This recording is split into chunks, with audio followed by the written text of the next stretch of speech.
this is Maloran, and today I'm going to be talking about another Warmachine topic, and this is going to be win conditions in the game. Now, this is going to be talking about the main win conditions for a regular game, and then also how this works for tournaments.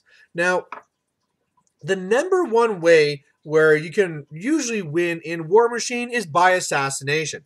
You have your Warcasters or Warlock, and if you kill the opposing one, it's game over. You win the game, you killed that guy.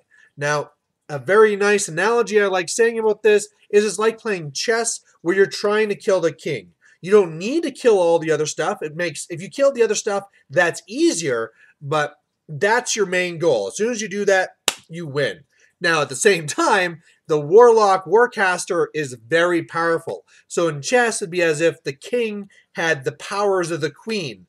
So in Warmachine, you're stuck with this kind of thing where you want to use the model and get the most from it. However, if you do that, you're sticking your neck out there. You're just waiting for it to be chopped off. So it's this balance of risk versus reward. And if nothing else, it's something that really adds to the game that says, hey, you know, this whole assassination thing forces you to play this puzzle of a game of how am I going to be deploying my forces to try and kill your stuff and at the same time defending myself. So that's one of the win conditions you have to keep in mind.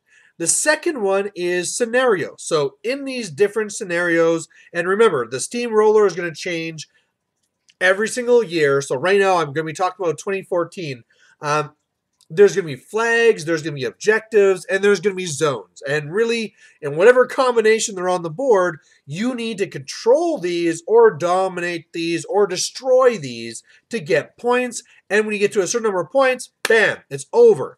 And this is really good for a couple of reasons. One, if this was not the place, well, this would be easy then. I'm just going to take something that runs away and hides, that shoots, and it obviously becomes a range game. With this in place, it forces interaction. It forces the battle to come to center. You can't just run away and hide. Something has to happen. And at the same time, the second greatest thing about it is that if you are in a situation where like, wow, these guys I just can't beat. They have either the paper, rock, scissors, I just don't have the counter to what they have, or this model has so many synergies with it, I just can't destroy it. Well, that's fine. Bog it down, score on the zone, the flag, the objective, and get the points and win the game that way. So it's a great separate way to win the game that really gives you that second out to try and beat an opponent that you can't beat in the more traditional fashion. Now, the third way you can win a game is actually death clock. So you have your clock you're playing with, and whenever you're done your turn, you switch the time over, and a 50-point game, currently you have an hour that you get to use yourself, and when that runs out, boom, you lose the game. And this is, again, important for a couple of things. First of all, for a tournament organizer, this is a godsend because when you are trying to arrange a tournament and say, hey, it's going to start at 8 and end at 5 or whatever, you need to know and be able to plan out how long each game is going to be. And if it wasn't for a death clock, you get into these really weird things where it can just go forever, or you have to start going to time turns. And in time turns, it's really where instead of you doing death clock and you're passing it back and forth, each of your turns can only be up to 5 minutes or whatever the thing is. And then at some point you have to do dice down, and there's some jank around that. So in the 2014, that's why now the standard is actually death clock. And it really is a really nice way of playing the game as well. You can actually design an army to win by death clock. This is something I've been really intrigued on. And normally you see this with some armies, say like Maloran, who can bring models back to life, where you just slowly feed them these models. And whereas your activations are very simple. I'm going to raise this up. I'm going to send them over. I'm going to flood you up. They, on their side, have to kind of decide, like, okay, what's going to attack this? I have to roll my dice to kill the model. And you are not really attacking them so much as you're attacking their clock. And you can win that way. I mean, for me, I just send swarms of guys your way, and not only do you have to kind of like, whoa, wait a second, there's so many dudes, how am I going to attack this? It's also all the attack rolls to try and deal with these masses of guys. So that's also a third way you can win the game.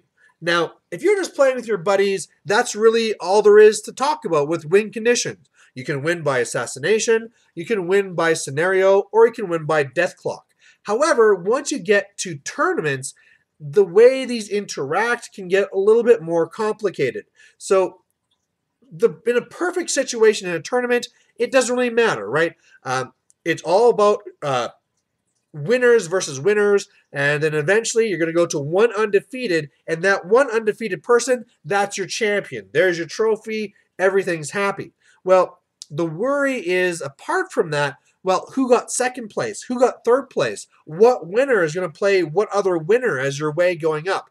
And so all of a sudden, you need a way to rank the other players. Now, there's a couple of different ways you can do this. It brings up a lot of debates sometimes because I'm going to say right now, each of them have pluses and minuses and ways that they can really not work. So let me talk about the first one, which is really what it tells you to do in the current Steamroller 2014. The very first tiebreaker is how many wins do you have? That's your first tiebreaker. So a person with 3 wins should be up against somebody with 3 wins. The next tiebreaker is control points. So if you won your games on scenario, that's great. You'll be pretty high for that tiebreaker. If you just got a couple of control points and then you went for assassination, well, that's good. You're not all the way at the bottom. You're going to be following somewhere in between there. And then past that, it can be points destroyed or whatever. But here's the real problem. And so whereas right now, this is the official thing, and this is what's in your package, there's people who say, well, that's not really fair. Why are you giving an advantage to people that are winning by scenario? I designed my list to win by assassination. I take a lot of time to develop my list to go and kill somebody, the enemy caster, by assassination. Why are you giving them priority to the guy who won by scenario? Now, if you talk to the guys who win by scenario, they say, hey, listen up. Whereas you can easily just do this, take this one really good thing and kill this other caster. I have to really do a lot more micro interactions in order to be able to clear out zones and block zones and throw stuff out and, dominate this flag. And it's a more protracted thing with a lot more risk involved. So clearly, the scenario game is a more tactical game. And so this person should be given the advantage. Go back to the guy who goes with assassination, and they say, whoa, wait a second. What type of skill is really involved with just pushing people forward into zones and jamming them out? Whereas for my part, I have to really put all the parts of the puzzle together to get that assassination. And if that ever fails, I'm dead. So you really have to be very careful that all the gears work in your machine. So that's why there's a lot of debate over that one. And that's why they come up with other things such as strength of schedule. So again, there's lots of different ways where it can be taking in different elements like your control points, like your whatever. But one of the more simpler ones is what they do is they look at your opponents and they say, okay, if you're tied and you both have the same number of wins, whoever played the most stronger opponents clearly is a better player. So one way to look at that is, let's say it's a 4-game tournament. Well, assuming that we have 2 people tied at the end, you got to look at the 4 people they played to get there and to try and decide which one of these guys are better. Well, let's say this guy over here won 3 of his games, this guy 2, this guy also 2. Well, and let's say the last one's 1 or whatever. So 3 plus 2 plus 2 plus 1, that's going to give you a total of 8. Meanwhile, this guy over here, all of his opponents, they didn't win any games at all. He played the scrubs. He got it easy going up, even though that's not really mathematically possible. The whole point is by comparing those numbers, the 8 versus the 0 or 4 or whatever number it turns out to be, you can say, oh, this person played harder players, so they will get the bump ahead, and that's the person that's going to win the tournament. And at first glance, that's a great system. That is fantastic, and it works very clean cut. Hey, this guy played harder opponents. They deserve to get the win. Well, here's the problem with that, and there's a couple of different ones. First of all, this is a game, Warmachine, where drops are common and not even frowned upon. They're just something that happens. Because it's all designed to figure out who's undefeated at the end. Really, if you lose one game, you're out of it. You can try and go for third place and stuff like that, but at the end of the day, you have it so that when people lose a game, it's not uncommon for them to drop. Now, let's say my first game is up against the best player in the world. I beat them by whatever chance or lucky dice or who knows, but then they decide to drop the game, to drop the tournament. Well, past that means in my strength of schedule, I'm getting 0 points for this guy. Even though if he would have stayed, he probably would have won all of his other games going past that, because he dropped, I'm getting a 0, and I have 0 control over this. Let's again also take 2 players of equal skill, and they play their way through. Well, it turns out that one guy wins because of strength of schedule. He might be no better of a player than me, but he just got lucky to get paired against these harder opponents. So by the lucky random draw, why is this person getting the win?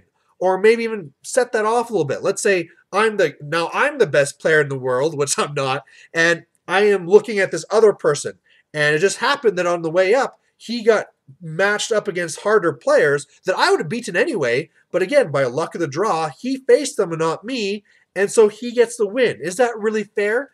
And of course, the easy answer to this is just play more games, right? Let's just do a 5th game. And then all of a sudden, if you have 2 tied at the end, okay, let's do a 5th game and find out who's the winner. Well, the problem is that you can't always do that, because in tournaments, time sometimes is important, and you just can't do that extra game. I mean, as a TO, I know that I can't just have games going to midnight. I have to cut it off somewhere around supper type thing so that people can leave and go home. So which one's better? Should I be going with the control points and saying that's the way you win? Should I be going with strength of schedule? And personally, I would say that my preference is to go with what Privateer Press says, right? Privateer Press has it currently in their 2014 that they go by control points. So that's what I go with. But what you really need to understand is no matter what your preference is, you have to really look at what the tournament is going to be running and design your game around that. So for example, because lots of the tournaments do base it around control points, that's why I base my lists and my strategies around getting kill points. I get teased for this all the time, that I take casters that are designed to be assassins, and yet I will go for this scenario. I will attrition down, kill things off, and then start scoring and win by scenario, so that I have these tie breaks at the end of the day. So that if I don't win and get me first, hey, with the tie breaks, I might be second, third, who knows what.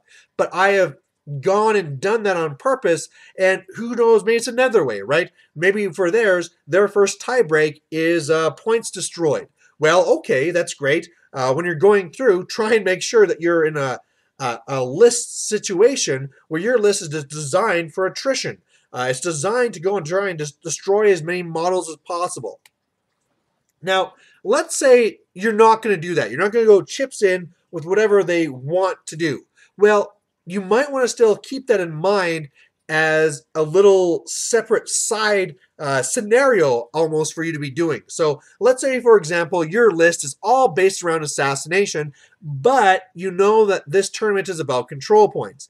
Well, then all of a sudden you might want to be working that into your game plan, where you get to this turn and you say, you know what, I can assassinate right now, and I don't know if I'm going to get this chance again. So these are the pieces I need to use to kill this caster and get this situation. Meanwhile, the assassination. Meanwhile, I have these other pieces. How can I score control points with these separate pieces? And then all of a sudden, maybe they're going in and destroying an objective, holding a flag, whatever, so that you're getting the assassination and a control point. So that at the end of the day, you might not have, perfect score for control points, but you have something that's really going to help you mitigate that if you ever lose a game. So in the end, that's really the different win conditions. The number one thing to do is always check with your TO to find out what they're going to be using. And at the end of the day, if you don't like it, just don't lose any games, and you'll work your way to the top. So there you have it. Thanks for watching, and expect more material here. So see you then. Bye.